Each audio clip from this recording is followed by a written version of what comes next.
Hello everyone, welcome to my YouTube channel. अभी आज जो आपके लिए मैं टॉपिक लेकर आया हूँ उसका नाम है इफ़ेक्टिव एटॉमिक नंबर। ये महाराष्ट्र बोर्ड क्लास 12 केमिस्ट्री के कोऑर्डिनेशन नंबर का चैप्टर का बहुत ही इम्पॉर्टेंट क्वेश्चन है जो कि हर सेकेंड ईयर बोर्ड एग्जाम में पूछा जा रहा है। तो मैंने सोचा कि आपको ये करा दूँ।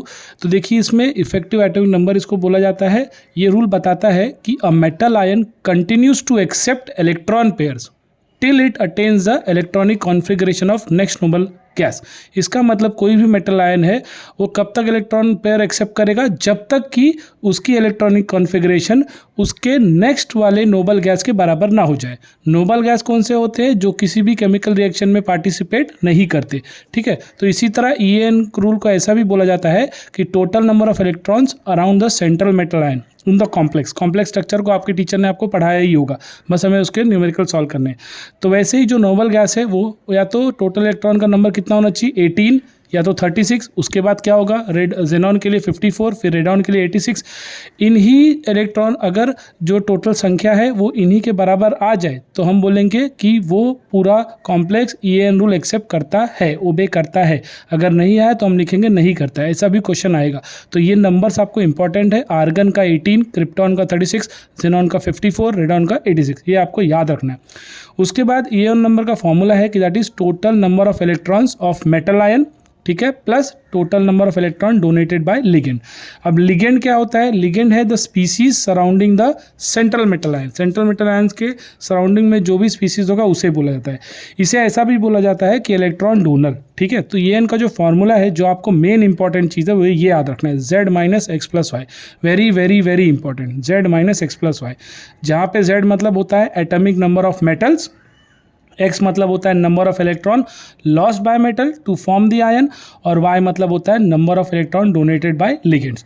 तो इसी की तरह भी अब हम कॉम्प्लेक्स को सॉल्व करते हैं जहाँ पे CO कोबाल्ट NH3 उसके 6 दिया है, नीचे 3+ दिया है। तो यहाँ पे सबसे पहले तो हमें ऑक्सीडेशन स्टेट पता होना चाहिए मेटल का। तो मान लेते हैं हम इसका X। ठीक है, अब NH3 इसका ऑक्सीडेशन स्टेट हमें पता होना चाहिए, लेकिन हमने लास्ट ईयर 11th में पढ़ा है कि NH3 क्या होता है, न्यूट्रल है।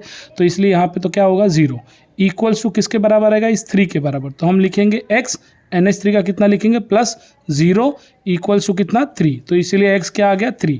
तो जो आपका कोबाल्ट है उसका ऑक्सीडेशन स्टेट कितना आ गया +3। समझ में आ रहा है आपको? देखिए NH3 न्यूट्रल है, इसलिए इसका क्या लिया हमने 0, और जो X है किसका लिया, मान लिया था कोबाल्ट का, इक्वल्स टू किसका करोगे, इस 3 का। तो टोटल इक्वल्स टू 3, इसलिए X इक्वल्स टू 3।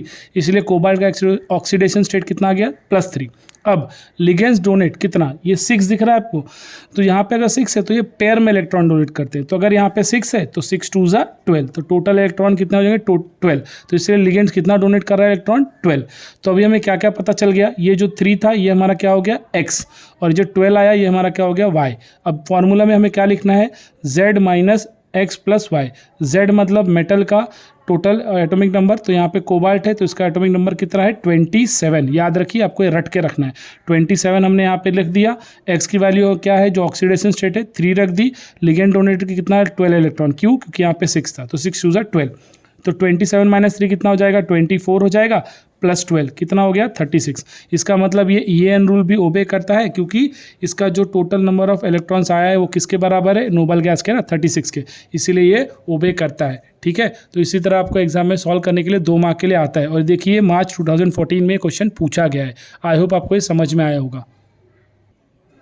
इसी तरह हम दूसरा एग्जाम्पल लेते हैं जो कि मार्च 19 और मार्च 20 दोनों ईयर ये एक ही क्वेश्चन बार बार पूछा गया है। तो देखिए यहाँ पे है Cu मतलब कॉपर है, NH3 4 2+। तो वापस हम क्या करेंगे, सबसे पहले हमें ऑक्सीडेशन स्टेट पता होना चाहिए इस कॉपर के लिए। तो हमने मान लिया वापस क्या X।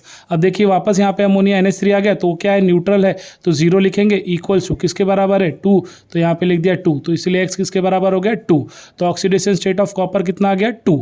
अब लिगेंड ने कितना इलेक्ट्रॉन डोनेट करेगा वो इस पर डिपेंड करेगा। यहाँ पे देखिए 4 है तो 4 2 = 8 पेयर में करेगा, तो इसलिए 4 2 = 8 इलेक्ट्रॉन। तो अब हमारा Z क्या है, कॉपर का एटॉमिक नंबर कितना है 29, एक्स हमारा क्या है, जो कॉपर का ऑक्सीडेशन स्टेट हुआ 2, और वाई क्या है, जो लिगेंड डोनेट किया इलेक्ट्रॉन, कितना 8, क्योंकि यहाँ पे 4 था ना, 4 2 8। तो वापस हमने सेम फार्मूला पहले लिखा, z minus x plus y, z की वैल्यू लिख दी 29, 29 माइनस 2 कितना हो जाएगा 27 हो जाएगा, और y कितना है +8, तो कितना हो गया 35। तो हम लिख भी सकते हैं कि it does not obey EAN rule, क्योंकि इसकी जो टोटल काउंटिंग आई वो नोबल गैस के नहीं बराबर नहीं है, ठीक है। 36 आता तो हम बोल सकते हैं, लेकिन यहाँ 35 है। तो ये मार्च 19 और मार्च 20 दोनों साल पूछा गया है। अब जो अगला क्वेश्चन है वो मार्च 17 में पूछा गया है, K4FeCN6। तो यहाँ पे K4 आपको सिर्फ कंफ्यूजन के लिए दिया है, इसको ध्यान मत रखिए, Fe पे फोकस कीजिए। तो वापस यहाँ पे हमें क्या निकालना है, ऑक्सीडेशन स्टेट निकालना है मेटल का। तो यहाँ पे जो अभी 2+ है, तो ये हमें जो CN के लिए होता है वो होता है 6। तो यहाँ पे Fe है, तो Fe का ऑक्सीडेशन स्टेट इसी टाइप से हम क्या लिख देंगे, यहाँ पे 4 है तो यहाँ पे 6 - 4 कितना कर देंगे 2, तो ये कितना हो गया 2, ठीक है। और यहाँ पे बचा क्या है, जो 6, तो 6 2 कितना हो जाएगा 12, तो पेयरिंग में आ गया 12। तो हम जो Fe है उसका हमें पता है 26, तो हमने Z की जगह लिख दिया 26, X आ गया ऑक्सीडेशन स्टेट फेरस का, जो कि Fe2+ है, उसे याद भी रखोगे तो भी चलेगा, 2 लिख दिया। और Y हमारा क्या हो गया, ये 6 6 2 12, जो इलेक्ट्रॉन लिगेंड ने रिलेट किया है।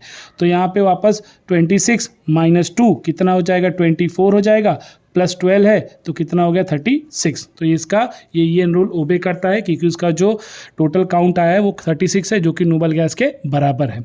अब इसी तरह अगला वाला क्वेश्चन है CrCO6 का, जो कि मार्च 17 में आया है। तो इसके लिए हम क्या करेंगे, पहले Cr का ऑक्सीडेशन स्टेट पता करेंगे, जो कि 0 है। क्यों 0 है, क्योंकि जो कोबाल्ट है याद रखिए न्यूट्रल लिगेंड है, कोबाल्ट न्यूट्रल लिगेंड है, तो इसका ऑक्सीडेशन स्टेट क्या रहेगा 0 रहेगा। तो बच्चा क्या Cr, तो Cr का क्या हो जाएगा ऑटोमेटिकली 0 हो जाएगा, क्योंकि यहाँ पे देखिए कोई ऐसा पावर नहीं था इलेक्ट्रॉन डोनेट करने का, ठीक है। तो Cr हमारा 0 रहेगा।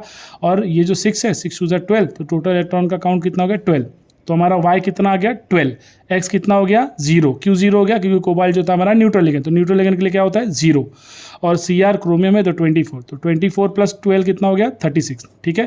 तो इसी तरह ये भी हो गया। अगला जो क्वेश्चन है मार्च 14 में आया है, ZnNH3 4 2+। तो Zn हमारा पता है, Zn का एटॉमिक नंबर हमें निकालना है और पता ही है, और Zn के लिए हमें क्या निकालना है ऑक्सीडेशन स्टेट। तो NH3 वापस क्या है न्यूट्रल है, तो इसके लिए हम 0 लेंगे। तो जो इसको अगर हमने x माना तो x + 0 = 2 हो जाएगा, तो x = 2 हो गया। तो Zn के लिए हमने क्या लिख दिया +2, ठीक है। और NH3 तो y का निकालोगे, ये 4 दिया है तो 4 2 8, तो लिगेंड के लिए y के लिए आ गया 8 हो गया, और ये हमारा क्या हो गया x हो गया। और z क्या रहेगा, z जो हमारा z रहेगा वो क्या रहेगा Zn के लिए रहेगा। तो देखिए Zn के लिए z हमारा क्या था, यहाँ पे 30 हो जाएगा, x हमने 2 निकाला ही है, y हमारा 8 है, ये बस सब्स्टिट्यूट कर दो, तो 30 - 2 कितना हो जाएगा 28, और 28 + 8 36। तो ये भी EN रूल ओबे करता है। इसी तरह और एक क्वेश्चन है जो कि आप ले सकते हो, क्या पता इसी साल आ जाए आपको। तो Na निकल के लिए है, कोबाल्ट का वापस दिया है, तो हमें कोबाल्ट तो पता ही है न्यूट्रल लिगेंड है, तो इसके लिए तो ये 0 ही काउंट है। और निकल का अगर x माना है तो x = किसके बराबर हो जाएगा 0 ही रहेगा, क्योंकि यहाँ पे कोई पावर नहीं है ना। अब बचा y की वैल्यू यहाँ पे 4 दिया, तो 4 2 8, तो 8 इलेक्ट्रॉन हो जाएगा। तो y का वैल्यू हमने 8 लिख दिया, x की वैल्यू 0, किसकी वजह से कोबाल्ट की वजह से। और निकल का कितना आएगा 28, तो 28 - 0 28 ही रहेगा, 28 + 8 कितना 36।